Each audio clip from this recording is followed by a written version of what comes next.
available only after endless striving and sacrifice. Everything you have ever desired is already here, in this very moment, within you. You have been taught to chase happiness, to pursue love, to work endlessly for wealth. But in the middle of all that chasing, you may have forgotten the one principle that shapes the world you experience. What you seek is also seeking you. And it is not constant effort that brings it closer, but the power of your imagination. Listen carefully. Every desire is like a seed planted in the fertile garden of your mind. That seed does not grow through force or struggle. It grows through your willingness to imagine and accept its fulfillment as though it were already yours. So ask yourself, what would your life look like if you stopped chasing your dreams and began living as though they were already a reality? What if, instead of running after the life you desire, you became the person who naturally lives and experiences it? This, friends, is the law of assumption, the secret to bringing your desires into being effortlessly. You don't have to toil to build a reality where your wish is fulfilled. All you need is to close your eyes, dwell in the feeling of that wish fulfilled, and trust that it's already done. Let go of the need to chase. Chasing is rooted in doubt.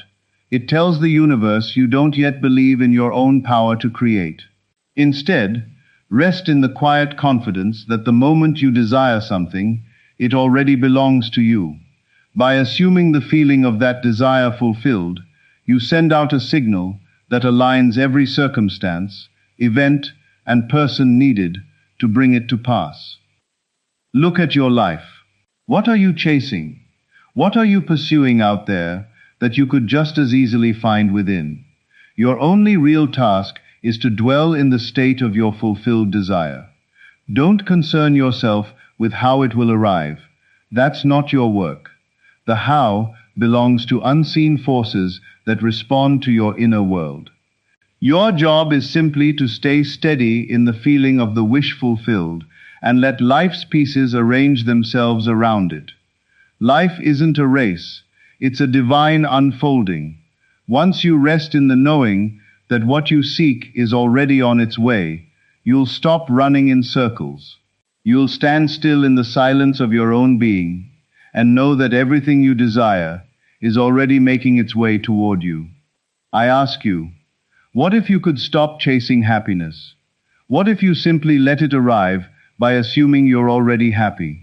What if, instead of chasing love, you assumed you were already loved, deeply and fully? What if, instead of chasing success, you lived in the end, seeing yourself already in possession of the life you long for? Stop chasing and start creating from within. Let your imagination lead, and trust the outer world will bend to match the vision you hold inside. This is the secret. This is the law. You don't need to struggle for what already belongs to you. Assume the feeling of your wish fulfilled, and let it come to you. It will, as certainly as the sun rises, because your assumption is the bridge carrying you from desire into fulfillment. So be still. Be still, and know that it is done. To assume the feeling of the wish fulfilled means inhabiting the emotional and mental state of already having what you desire, even without a shred of outward evidence yet. This is the key that unlocks your inner creative power. When you imagine your desire as present reality, you're shifting your consciousness into the state where that desire already exists. The world around you, though it may not immediately reflect your inner vision, will begin reorganizing itself to match the state you're holding inside. I've always stressed that your inner world, your thoughts, feelings, beliefs, is what shapes your outer reality. So if you want to manifest something, you can't merely think about it or hope for it someday. You have to feel it as though it's already here. This goes well beyond wishful thinking or positive affirmations. It's about genuinely becoming the version of yourself who has already received what you desire. Say you want financial abundance. Assuming the feeling of the wish fulfilled means feeling as though you're already wealthy. You'd stop worrying about money, stop acting from lack, because internally, you're already living in abundance. You'd start thinking and behaving the way someone financially free naturally does. This isn't pretending or faking it. It's aligning your inner state with the reality you want to build. By assuming the feeling of the wish fulfilled, you send a clear signal to your subconscious and to the universe. This is my reality. Your subconscious doesn't distinguish between the imagined and the physically experienced. It accepts whatever you consistently impress upon it as truth. Over time, your outer reality will shape itself to reflect the inner truth you're living. This practice demands faith and persistence. There will be moments when the outer world seems to contradict your inner assumption. You may feel the pull toward doubt, or toward slipping back into old thought patterns. But remain faithful to the state of the wish fulfilled, returning to that feeling again and again, especially in moments of doubt, and you will eventually see your desire show up in the physical world. You don't need to know how or when. That's not your job. Your only task is to live in the assumption that it's already happened. The how belongs to unseen forces working behind the scenes. When you assume the feeling of the wish fulfilled, you bypass the urge to control external circumstances and instead focus on the one thing actually within your control, your inner state. In doing this, you become the creator of your reality, not through force or effort, but through aligning your inner world with the experience of your desire already fulfilled. Stay faithful to this state, and in time, the outer world will reflect your inner conviction. Be still and know is a profound principle, pointing straight at the heart of faith and trust in the creative process. To be still means quieting the constant noise of the mind, the doubts, the worries, the fears, the compulsion to control every outcome. It's an invitation to step back from external chaos and take refuge in the silence of your own being, where real power lives. In that stillness, you're not forcing results. You're allowing life's natural flow to unfold in your favor. When I speak of being still, I mean a state of internal calm and unshakable confidence, even in the face of apparent obstacles or delays. This stillness isn't passive, it's a deeply active trust in the unseen forces constantly at work, shaping your reality according to your inner assumptions. These unseen forces, call them the subconscious, the divine, universal law, whatever term fits, respond not to frantic action or restless worry, but to the quiet certainty that your desire is already being fulfilled. To know is to hold an inner conviction so strong it can't be shaken by outer appearances. This knowing goes beyond intellectual understanding. It's a deep, intuitive awareness beyond logic. It means being certain, beyond any doubt, that the outcome you desire is already on its way, or better yet, already exists in a realm beyond your current perception. This knowing is the very essence of faith, the kind that moves mountains. In stillness, you tap into a higher state of consciousness, where the need to strive or struggle simply falls away. You stop chasing external validation, stop hunting for signs of progress, because you trust the process is already in motion. The seeds you've planted in imagination are being nurtured, and it's only a matter of time before they break into physical form. By being still, you release resistance, allowing the creative forces to work without interference from your conscious mind's doubts or fears. This stillness also demands patience, something that can feel difficult in a world obsessed with speed and instant gratification. But true creation takes time. Just as a seed needs time growing beneath the soil before it breaks the surface, so too does your desire need time to manifest. In the interim, you're called to rest in the knowledge that everything is unfolding exactly as it should, even without visible proof yet. The greatest creators throughout history understood this. What matters most is the conviction held within, not the circumstances surrounding them. Whether you're manifesting health, abundance, love, or success, your role isn't to force things into being. Your role is to trust the process and stay anchored in the feeling of the wish fulfilled, knowing unseen forces are aligning everything on your behalf. In stillness, you fall into rhythm with the flow of life itself. You step back from needing to figure out how things will happen and simply rest in the belief that they will. This trust in the unseen is what activates the creative power inside you. It's in these quiet moments of faith, when you release the need for control, that you become a magnet for exactly what you desire. So be still and know, trust that your inner conviction, paired with a still mind, is enough to bring about the change you're seeking. There's no need to rush, no need to push, no need to worry. In the quiet of your mind and the certainty of your heart, trust that the entire universe is working to fulfill your desire. Your desire marks the very beginning of creation, not a random impulse, but something far deeper stirring within you. It's a call from the divine, urging you toward expansion and fulfillment. Every genuine desire rising in your heart is more than a passing wish. It's a communication from the divine source of creation, a signal that you're ready for a new reality. Your desires aren't random or arbitrary. They're intentional sparks of creative energy, placed within you to guide your path through this world. I've always taught that your desires are the language through which the divine speaks, directing you toward your highest potential. When you feel the pull of a desire for love, success, freedom, growth, it's an invitation to bring something new into existence. Desire isn't something to fear or dismiss. It's to be embraced, because it's the starting point of every act of creation.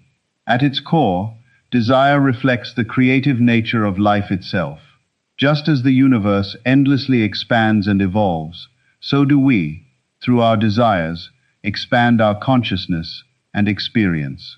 When a desire rises within you, it signals you're ready to step into a new state of being, to raise your understanding of yourself and the world around you. Each desire is a seed waiting to be nurtured by your imagination and belief, holding within it the power to shape your reality. It's important to understand that desires don't arise from lack or need. They don't come to remind you of what you're missing. They come to show you what's possible. They're the divine impulse calling you toward a fuller expression of life, love, and creativity. A deep, genuine desire is the universe telling you that you're capable of bringing that reality into existence. The desire itself is proof that what you're seeking is already available to you, waiting to be claimed.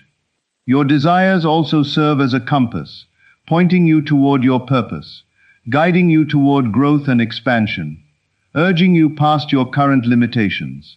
When you honor your desires, you align with the flow of creation. You become an active participant in the divine process of bringing the unseen into the seen, the imagined into the real.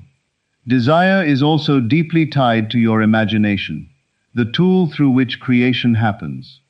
When a desire arises, it's your imagination that lets you see, feel, and experience it as though already fulfilled. Through this vivid mental imagery and emotional engagement, you begin breathing life into your desire, setting in motion the forces that will bring it into physical form. Desire, then, isn't just the start of creation. It's the bridge between the unseen realm of potential and the physical world of manifestation. By nurturing your desires and giving them life in imagination, you participate in the divine act of creation, turning your inner world into your outer experience. Your desires are sacred, whispers of the divine, calling you to create, expand, evolve. Honor them, accept that they're meant to be realized, and you align yourself with the creative forces of the universe, ready to bring a new reality forth from the depths of your being. Stop chasing the shadows.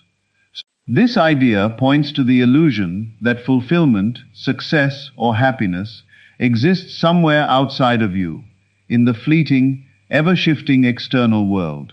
The shadows of life are the distractions, the outward symbols of success or happiness people often pursue, believing that obtaining them will finally bring peace or joy. But these external things, material wealth, recognition, relationships, are just reflections of an inner state, not its source. When you chase shadows, you're effectively giving your power away. You're operating from the belief that something outside yourself holds the key to your contentment.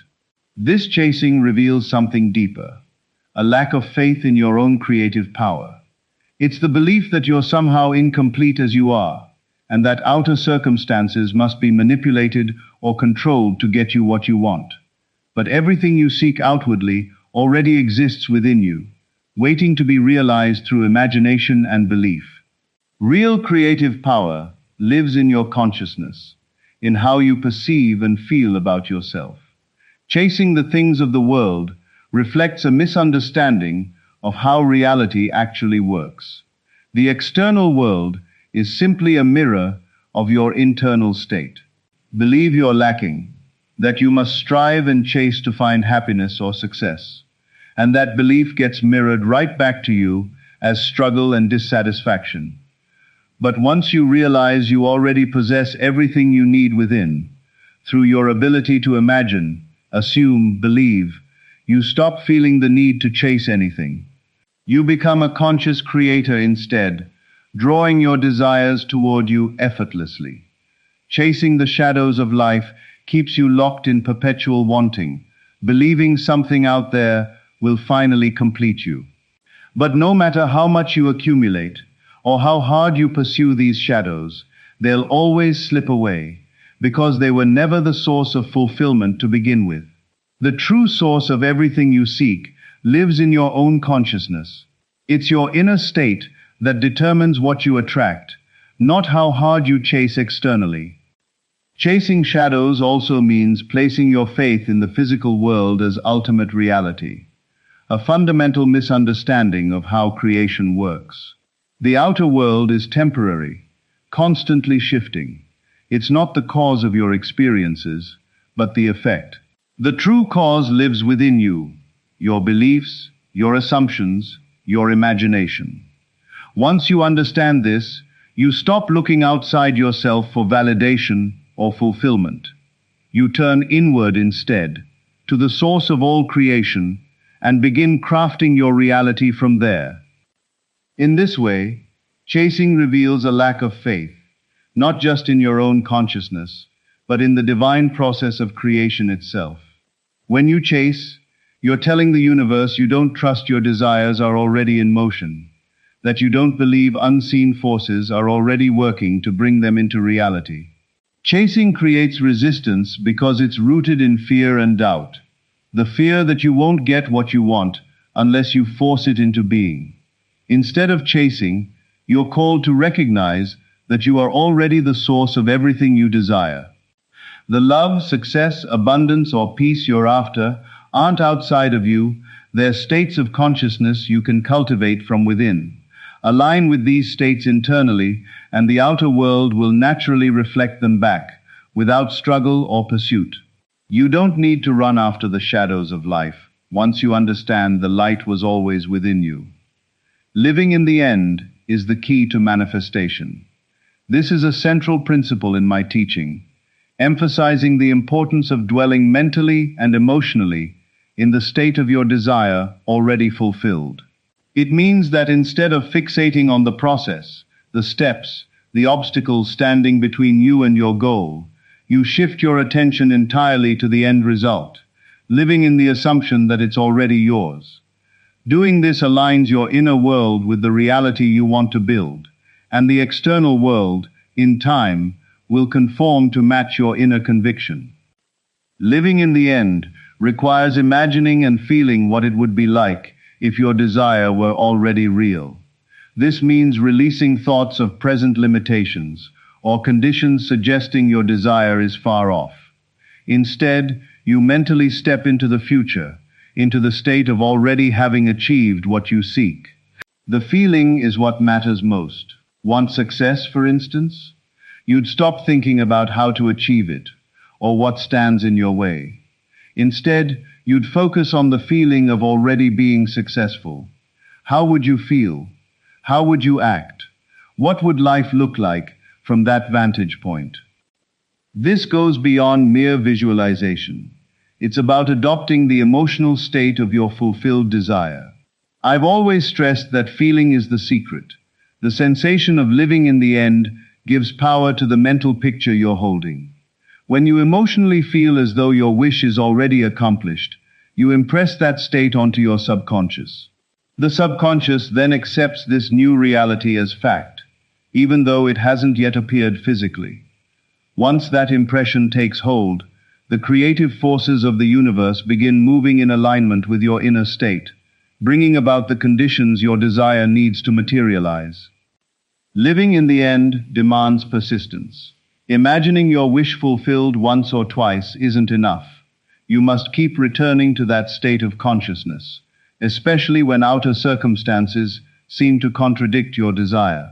The outer world may keep reflecting the old reality for a while, but you must stay faithful to the feeling of your fulfilled desire. The more you inhabit this mental and emotional state, the faster the outer world will shift to reflect your inner assumption. I often speak of letting go of the how. Living in the end means releasing the need to control the process or figure out exactly how your desire will come to pass. You trust that embodying the state of fulfillment will naturally unfold the means. This can be difficult, since the human mind loves to plan, strategize, and anticipate every step. But living in the end requires surrendering that need for control. It asks you to trust that once you've aligned with your desire mentally and emotionally, the universe will arrange the details in ways you could never have planned yourself. It's also worth understanding that living in the end isn't about pretending or faking things outwardly. You're not required to act as though your desire is fulfilled when it clearly hasn't shown up yet in the physical world. Instead, the work happens internally, through consistently returning to the state of fulfillment in your imagination. It's this internal shift, this quiet but powerful alignment of your inner state, that sets the outer changes in motion. This principle reflects a deeper law. The inner world precedes the outer world. Reality is created from within, and persisting in the mental and emotional state of your wish fulfilled leaves the outer world with no choice but to mirror that inner state.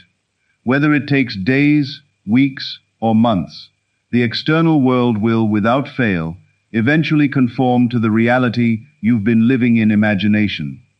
In this way, living in the end is the ultimate expression of faith, acting as though your desire is already accomplished, not because there's proof in the outer world, but because you trust the power of your own imagination and the creative forces at play. The more you live in the end, the more you become a vibrational match for the reality you seek, and the more effortlessly it's drawn to you. Imagination, not effort, creates your reality. This points to the idea that true creation flows not from physical exertion or grinding hard work, but from the visions and beliefs you hold within your mind. In my teaching, I stress that imagination is the creative force behind everything you experience in life. It isn't the amount of effort you pour in or how hard you strive that determines your success. It's the power of your inner vision and your ability to believe in it that shapes the reality you meet. I've always said, imagination is the gateway to every possibility. When you imagine something vividly, you're planting the seeds of its eventual manifestation. Your mind, through imagination, is the architect of your life. It can build worlds, experiences, and outcomes far beyond what physical effort alone could ever accomplish, because imagination taps into the unseen creative power of the universe, the very force that transforms thoughts and desires into physical form. Imagination is the starting point of all creation, whether it's a career, a relationship, or a personal achievement. Effort, on the other hand, is the outer expression of trying to force things into happening. Society constantly promotes the idea that hard work is the key to success, and while action certainly has its place, it's not the root cause of your results. People can labor tirelessly for years without achieving their desires, if their inner beliefs and imagination aren't aligned with their goals. Effort without belief is empty. It lacks the creative power needed for genuine transformation. You could work endlessly, but if you're inwardly imagining failure, struggle, or limitation, that's exactly what you'll manifest, no matter how hard you work. When you focus your imagination on seeing and feeling the end result of your desires, you activate your subconscious, which responds to images and emotion, not physical labor. Your subconscious doesn't care how much effort you put in. It responds only to the state of consciousness you hold. Hold a state of success, abundance, and fulfillment internally, and your subconscious will bring forth circumstances and opportunities to match that inner vision. Imagination lets you bypass the limitations of the physical world. Through it, you can transcend your current circumstances and create new realities that once seemed impossible. This is the true secret of creation. Your outer world is simply a reflection of your inner one. Change your imagination. Begin seeing and feeling yourself as already having what you desire, and you set forces in motion that will reorganize your external reality to match your inner vision. The key is understanding that your imagination isn't just a tool for daydreaming or wishful thinking.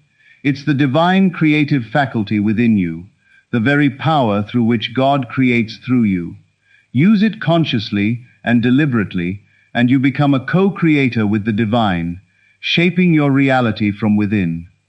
So remember, it's not through struggle or effort that you build the life you desire. It's through the power of your imagination, joined with faith and feeling, that all things become possible. Your imagination is your greatest gift.